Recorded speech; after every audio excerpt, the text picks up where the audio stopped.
importante desde la autoridad portuaria dar la bienvenida. Lo primero, agradecer al Ateneo Ferrolano el haber escogido nuestra sala para esta magnífica exposición. Va alineado con uno de nuestros objetivos, siempre lo dice el presidente Ángel del Real, pues de acercar el puerto a los ciudadanos, y también, por supuesto, dar la enhorabuena a todos los participantes por la altísima calidad de las obras. Pero, evidentemente, por Ateneo, dar as grazas á autoridade portuaria por habernos pedido as instalacións. Sabedes que estamos todavía sin as instalacións de toda a vida do Ateneo, pero a novedade é que dentro de poucas datas pois xa estarán a disposición dos ateneístas e, por suposto, de toda a cidade de Ferrol para que sea un lugar de encontro da actual. Estamos no 22 certamen de fotografía do Ateneo, xa son anos e, ademais, se cumplen este ano tamén 20 anos da Cumbre da Terra, de Río, que supuxo un antes e un despois no cambio, no entendemento do cambio climático e no tratamento do medio ambiente, porque xa formou parte ese cambio climático e do medio ambiente do que son a cultura política e as decisións políticas de todos os tipos de todos os gobernos, calqueira que sea o seu signo.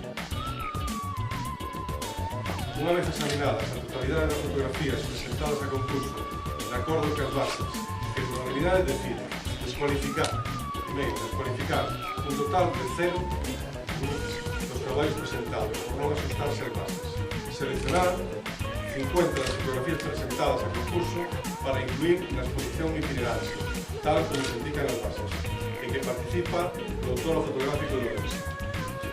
Outorgar os seguintes premios sendo o terceiro premio para a obra titulada Segou, de José Luis García García, de Málaga.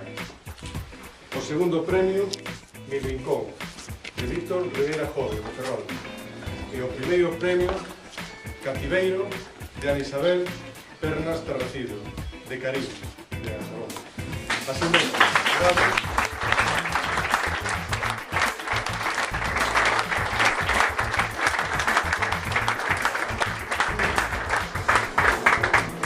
O xurado decide conceder 3 mencións especiais, querendo destacar o alto nivel acadado nesta edición, a obra contido de Triunfo de la Naturaleza, de Rafael Fernández Rodríguez, de Málaga tamén, Estrellas de Mar, de Luis Botana Pérez, de Ferrol, e Paisaxe Artificial, de Carlos Cruz López, de Ferrol, para que así conste todos os efectos oportunos os avais fascinantes, que son os limitados a Rodrigo Ramos Ardás, Joan Porto e o líder de Europa.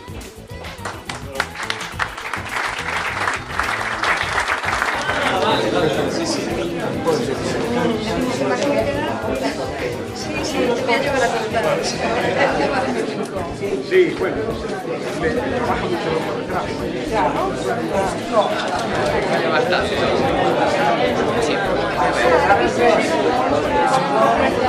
Claro.